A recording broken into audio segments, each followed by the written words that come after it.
Rothschild claimed to be Jewish.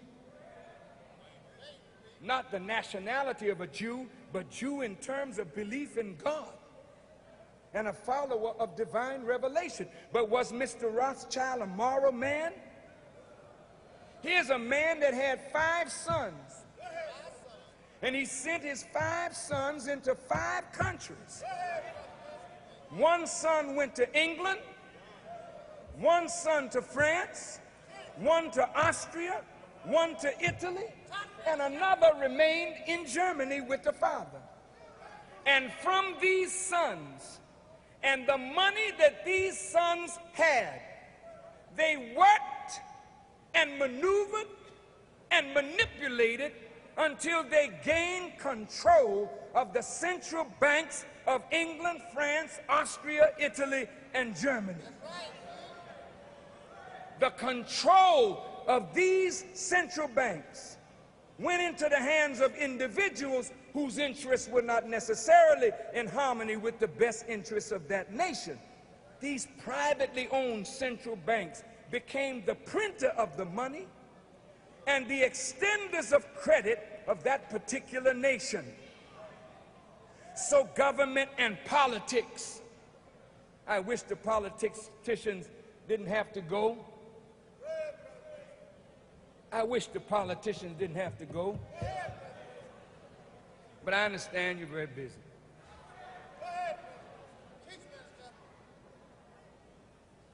Government and politics in Europe was always controlled by the money interests. Wars were fought, and in order to fight a war, governments had to borrow money. They borrowed money from these central banks. The central banks waxed rich because they loaned money and charged interest, then took over when one side prevails against the other. And when governments could not satisfy the indebtedness, then some of the natural wealth of that country flowed to the bankers. They would loan money to both sides in the conflict because they really didn't care who won or who lost. I mean, it's hurtful, but a Jew, Rothschild, loaned money to Adolf Hitler. A Jew, Rothschild. God damn it, you better not open your mouth to call me no anti-Semite.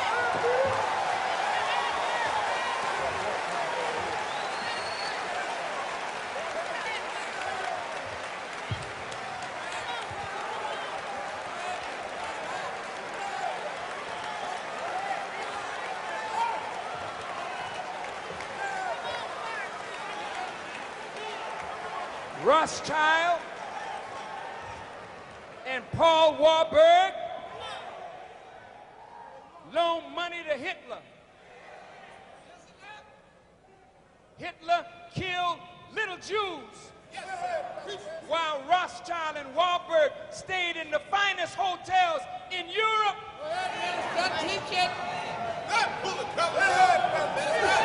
But damn it, if you can't call Rothschild anti-Semitic and Warburg an anti-Semite, then don't you open your mouth against me.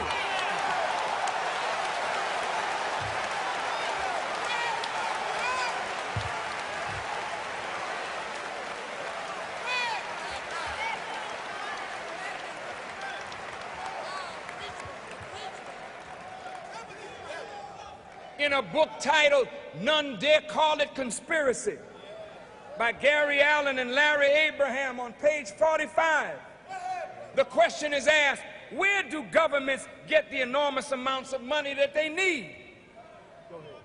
Most, of course, comes from taxation.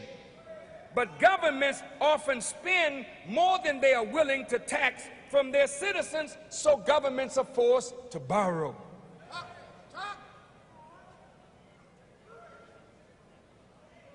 The public is led to believe that the government borrows from the people through savings bonds. Actually, only the smallest percentage of the national debt is held by individuals in this form. Most government bonds, except those owned by the government itself through its trust funds, are held by vast banking firms known as international banks. For centuries, there has been big money to be made by international bankers in financing governments and kings. Such operators, however, are faced with certain thorny problems. We know that smaller banks operate to protect themselves by taking collateral. But what kind of collateral can you get from a government or a king? The process through which one collects a debt from a government or a monarch is not a subject taught in the business schools of the universities. And most of us, never having been in the business of financing kings or governments, have not given the problem much thought. But there's a king financing business. And to those who can ensure collection, it is a lucrative business. An economics professor named Stuart Crane notes that there are two means used to loan governments, money to governments and kings, and two means of collecting on that money. Whenever a business firm borrows big money, the creditor obtains an influence in management to protect its investment. Like a business, no government can borrow big money unless that government is willing to surrender to the creditor some of its sovereignty.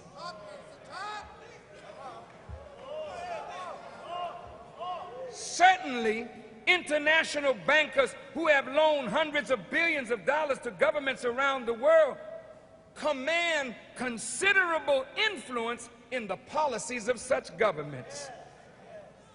But the ultimate advantage, listen to this, that the creditor has over a king or a president is that if the ruler gets out of line,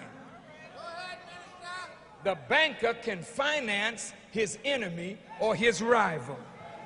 Therefore, if you want to stay in the lucrative financing business of kings and governments, it is wise to have an enemy or a rival waiting in the wings to unseat every king or every president to whom you lend money. If the king doesn't have an enemy, you got to be able to create one.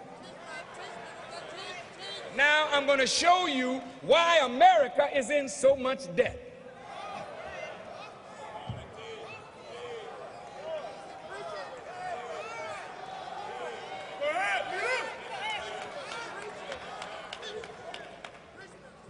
The founding fathers of this nation said they did not want private control of a central bank because to them such a bank would be the detriment of this democracy.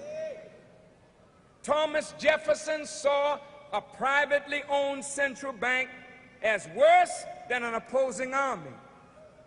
Thomas Jefferson wanted to keep America free from those things that led to the destruction of many nations and governments in Europe. And so a privately owned central bank was unthinkable to the founding fathers of this nation, and therefore it was written in the Constitution that only Congress should have the right to print the money and the instruments of credit. The debt of America is so great that greater hardship is now being planned by the government for the masses of the American people in order to make America solvent. Please, wake yourself up now. Come on. Come on. If you got to stand up and breathe, stand up. Stretch yourself. I'm winding this down, so come on, I don't want you to sleep now. Give me some water.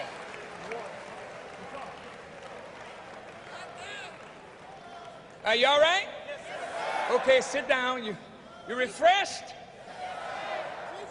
Good, I am too. Let's get rolling. The great sweep in the November elections that brought the Republicans into the control of the Senate and the House of Representatives and the majority of the governor's mansion of this nation sent a message to the government that the American people are greatly disturbed over the course of this nation, and they all are seeking change. The majority of the American people may not know what change they want, but they definitely desire change for the better. The Republican Party has come up with a theme. They call it a contract with America. This contract or agreement is to reform the government in such a way where great amounts of money can be saved, spending is to be brought in line, taxes are to be reduced.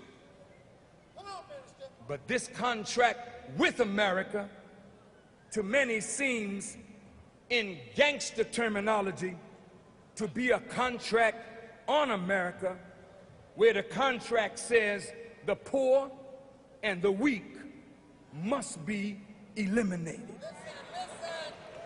There is no way that the Speaker of the House, Newt Gingrich, or Senator Dole, or the Republican Party can solve the problem of the tremendous debt of this nation without exposing the root of this problem and the conspiracy that brought America to her wretched debtor condition. Every home needs a balanced budget.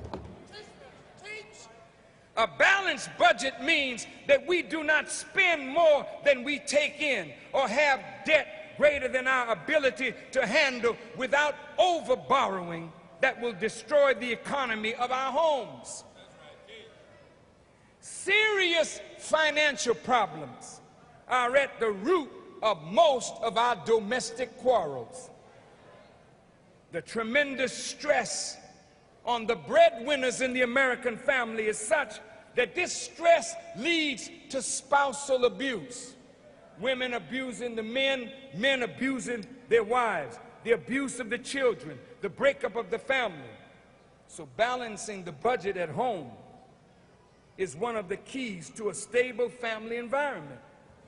Since this is so in individual homes, it is also true in the larger context, the country, the nation. The nation called America is going toward $5 trillion in public debt. This debt is so great that in order to balance the budget, such drastic cuts have to be made that the poor and the weak will suffer the most. So this contract with America is a contract on America's poor. Even the thought of raising the age level at which time the elderly will receive Social Security to 70 years of age is a sign that the Social Security of those who have paid into it is in deep trouble. The government, if it raises the age limit to 70, is betting that most of those who paid into this fund will never live to see 70 years of age, and therefore Social Security will not have to be paid. Thank you.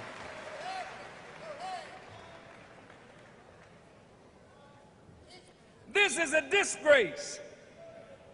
But what is the root of the problem? How did America get into? You know, the president just sent a budget up to Congress of $1.6 trillion.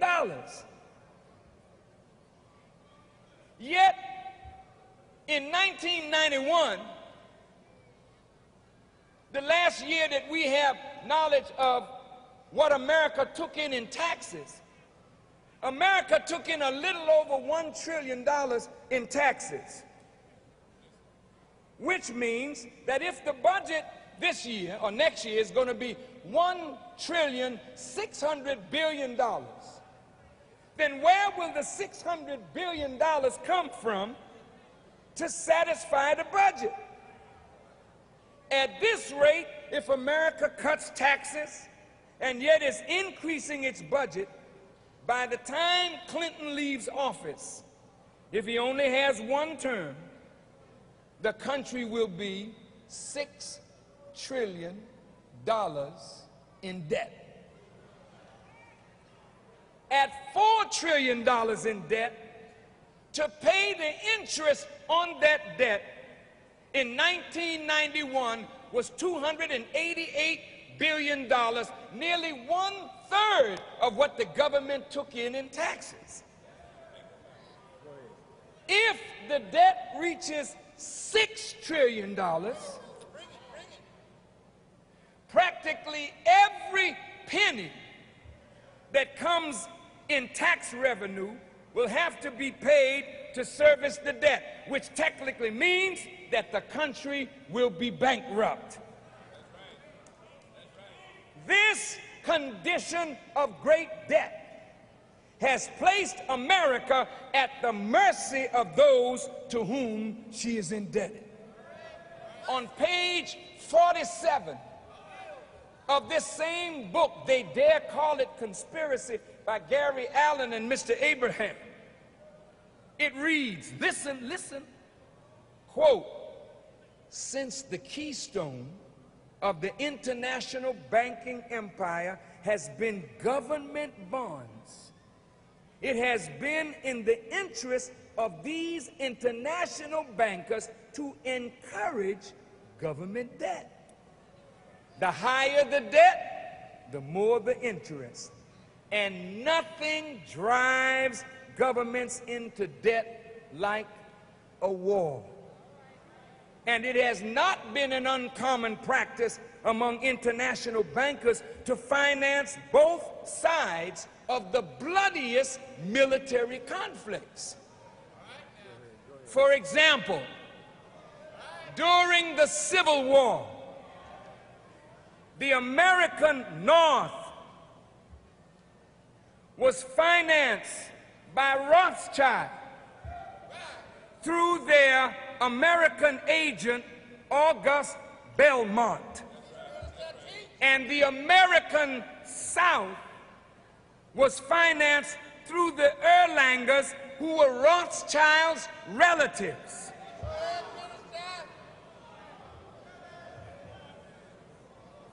But while wars and revolutions have been used by international bankers in gaining or increasing control over governments, the key to such control has always been control of money.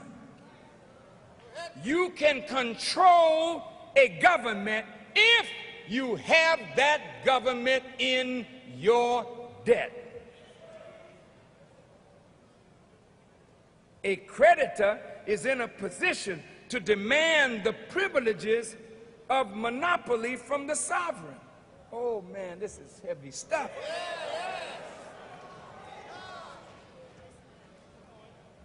Governments that are seeking money have granted monopolies in state banking, natural resources, oil concessions, and transportation to the bankers. However, the monopoly which the international financiers most covet is to gain control over a nation's money. Eventually, these international bankers actually owned as private corporations the central bank of various European nations. The Bank of England, the Bank of France, the Bank of Germany were not owned by their respective governments, as almost everyone imagined.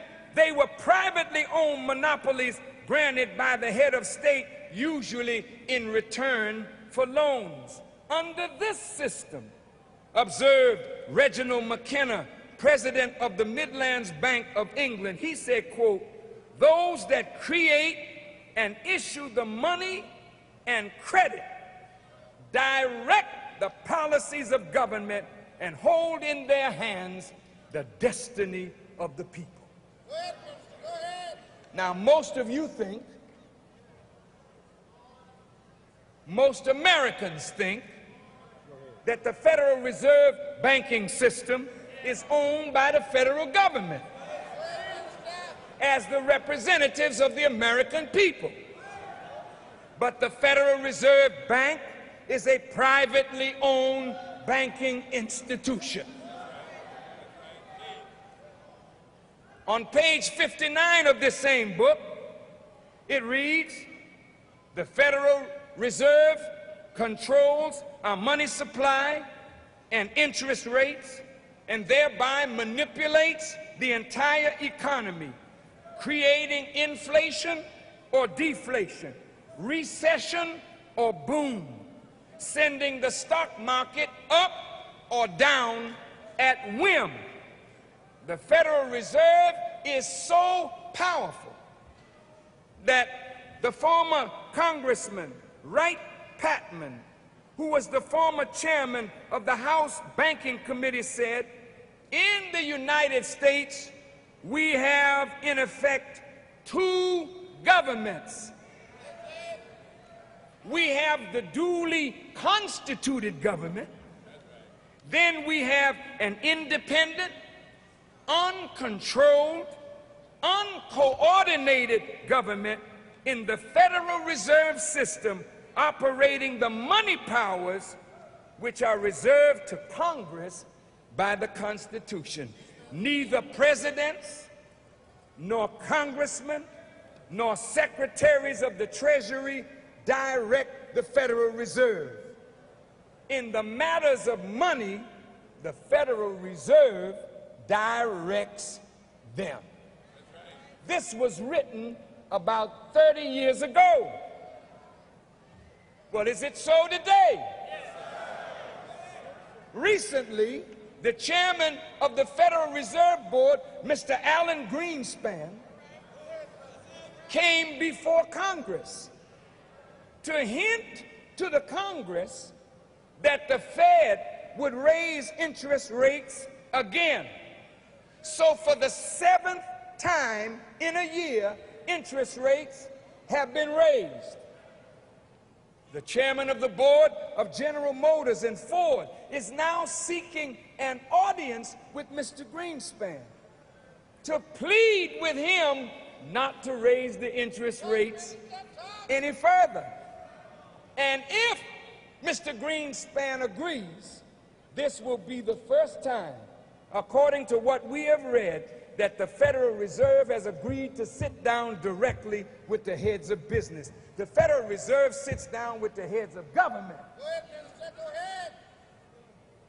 Why would business plead to the Federal Reserve not to raise interest rates? Why couldn't Congress order the Federal Reserve not to raise the interest rates? If you watch Congress, when they deal with Mr. Greenspan, they don't play with him, because Mr. Greenspan is the representative of a shadow government that literally dictates the monetary policies of this nation. Now, do you remember a few weeks ago when the Mexican peso was in trouble? Against the wishes of the American people and the Congress, President Clinton ordered $20 billion of the American taxpayers' money to be used to bail out the peso. Think about it. But who was President Clinton helping? Was he acting on his own? Or was he being directed by powerful forces that the American people don't know anything about? According to what we have read, the bailout don't save the common Mexican peasant. The bailout doesn't save the poor businessman of Mexico. It saves the international bankers who have invested heavily in Mexico. Who ordered the bailout? Since the president is supposed to act on the will of the American people, and the American people said no, and the Congress said no, who told Clinton, you better do it?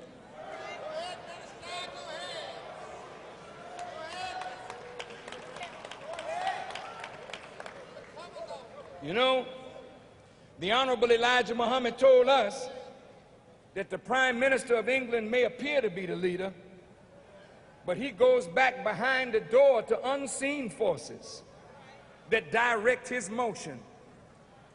And believe it or not, so it is with the American president.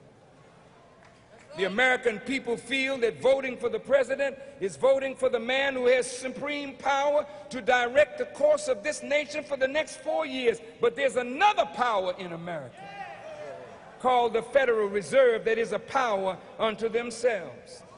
How did the control of the federal banking system come into private control against the wishes of the founding fathers of the nation? And what was written in the Constitution, and what was the purpose of that? Have you noticed how politicians bow to people with money? Well, what makes you think that your vote counts?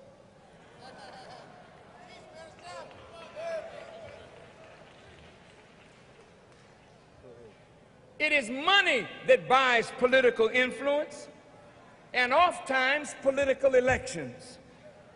It is money, special interests that dictate in a large measure the vote of politicians in city council, in state legislature, and in the federal government of the United States. It is the big international bankers who are in control of many of the world's governments. But how did this happen to America? The financial woes of this country produce a ripple effect throughout the earth.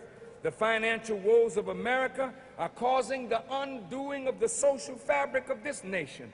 The people are grossly dissatisfied with the politics and the politicians of America. The people are wondering how the president and the Congress could loan money to other governments and give money away with the infrastructure of this nation crumbling and the debt is spiraling. How could America give away money when the country is in need? There are millions of homeless people living under bridges. Brothers and sisters, the Honorable Elijah Muhammad, in saying that when America went off the gold and silver standard, her financial doom was sealed, this is a very big statement, because the financial doom of a nation brings down its government. When Germany lost the value of the German mark, the government went down right behind it.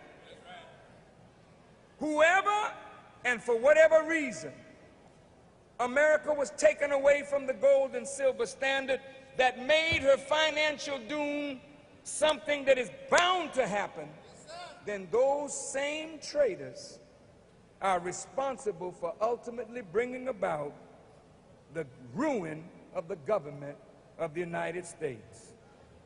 Now, let's close. Don't move, don't move. Did you know that from 1900 to 1913, the federal government had a very manageable debt into the millions of dollars? But in 1913, something happened. 4 things were set up in the year 1913. First, the Federal Reserve Bank, the IRS, the FBI, and the Anti-Defamation League of B'nai B'rith all were set up in the same year. Is that a coincidence, or is there a tie-in? I don't have time to go into all the details, but by the help of Allah, I'll do that in further writings if it is the will of Allah. But it's enough to say that two German Jews, Paul and Felix Warburg,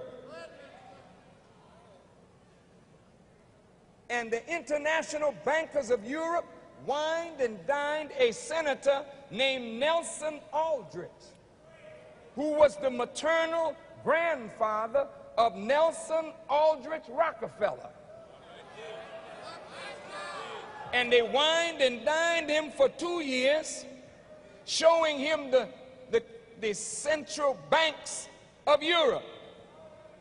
Senator Aldrich came back to America and was given the job of being a part of the national study of the national monetary system. Nelson Aldrich, with Paul Warburg, had a secret meeting in Jekyll Island, Georgia, off the coast of Georgia. And in that secret meeting, what came out of it was the basis of the Federal Reserve Act. They tried to get it through Congress under the name the Aldrich Federal Reserve Act.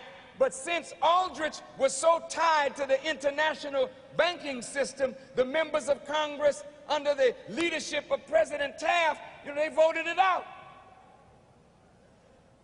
So they went back to the drawing board and they redid it. And they pushed it through on December the 22nd, 1913, just as Congress was about to break for the Christmas recess. Wanting to get home quick, they pushed it through. And the Federal Reserve Act became law.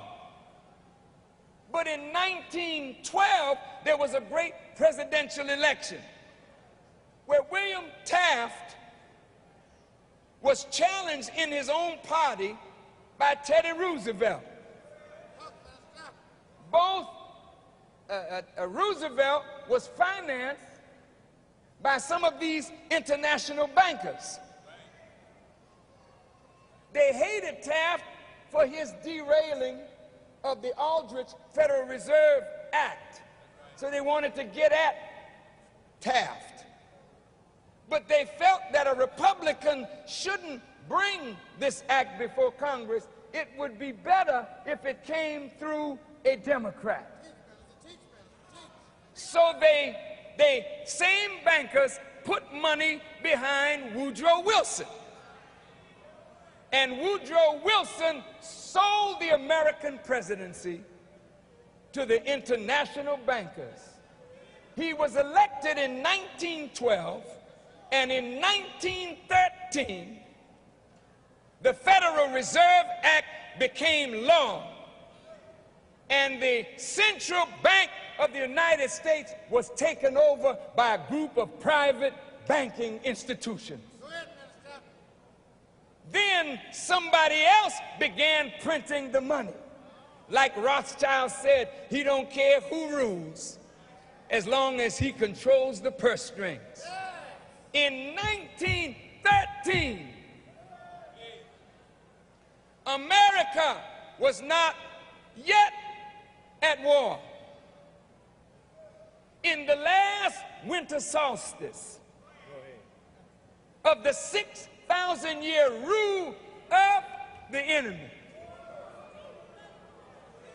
America was betrayed by one of her presidents and one of her senators and one of her members of the United States Treasury. Go ahead, minister.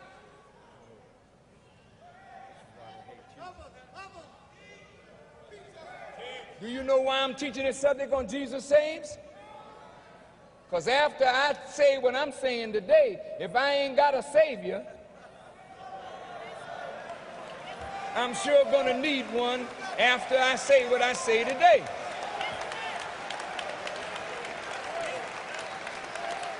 Let me just finish. Don't be frightened for me. You better be frightened for yourself. Because some stuff is going down in America right now as we speak. That all our lives are in danger right now. And I've got to sound the alarm, brothers and sisters. I don't care nothing about my life. It's your life that I want to save.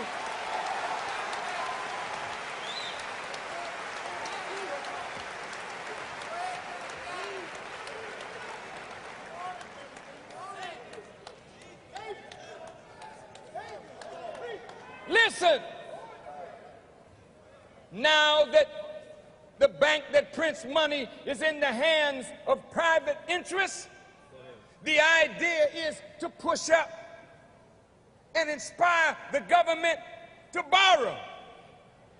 How do you do it? Get America into war.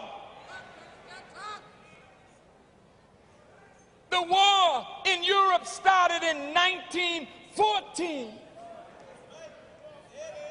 And by 1917, under a lie about the Lusitania being sunk by German subs, the American people were called into a war to end all wars.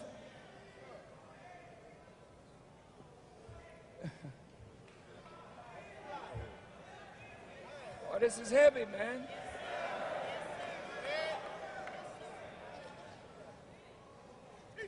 I mean, you can't believe how wicked,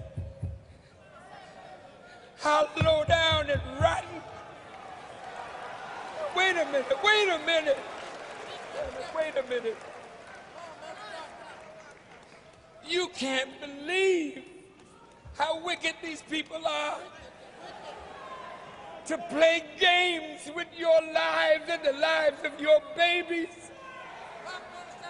Create a war just to get more money, to charge more interest, and send your babies to die for bullshit.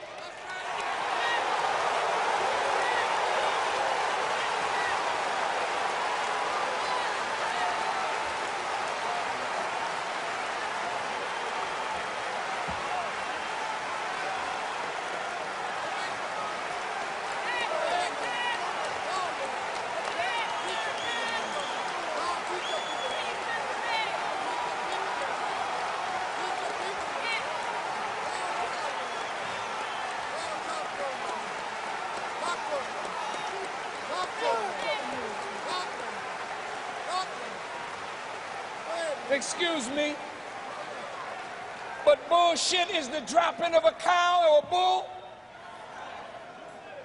It's BS, it's lies, it's deceit. And the American people went to war in 1917, and black people sued to become a part of the war. Because we didn't want to be left out of America, so America signed us up to fight the war. And black men died, but they don't know what the hell they were dying for, and neither did the white ones know what they were dying for.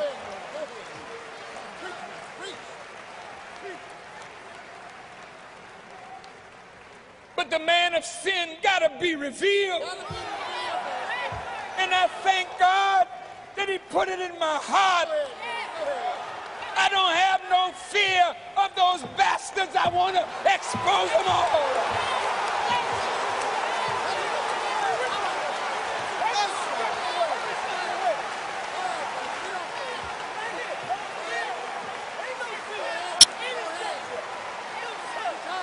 God is present. God is in the world. it, God has power to save. Don't worry about me. Go ahead. You better worry about yourself. Go ahead. Go ahead. Excuse my language, Come on. but they are bastards. They're illegitimate children of God. Go ahead. That's who they are. Go ahead. Go ahead. Go ahead. Preach to God. Preach to your people, man.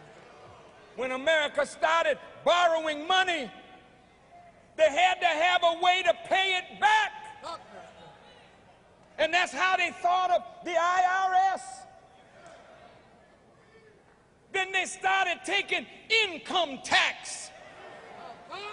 But by that time, the Rockefellers and the Carnegies had their money in trust funds, and they had found a way to get around paying taxes. But the taxes were for the poor and the middle class.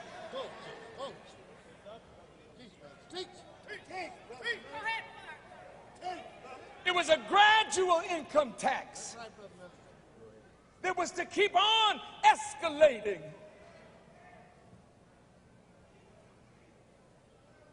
And in the same year, the FBI was established. Come on, man. Come on. You think the FBI is out here to fight crime? Come on, man. The FBI have done some of the most wicked criminal things in this country against the citizens of America.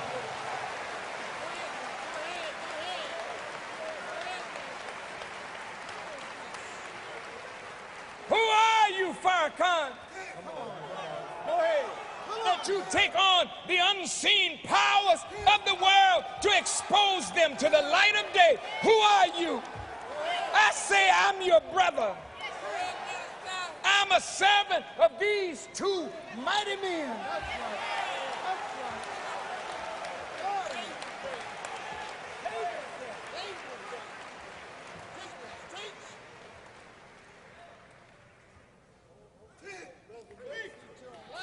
The FBI has spied on and sought to persecute everybody, white or black, that tampers with control of the poor people. That's right.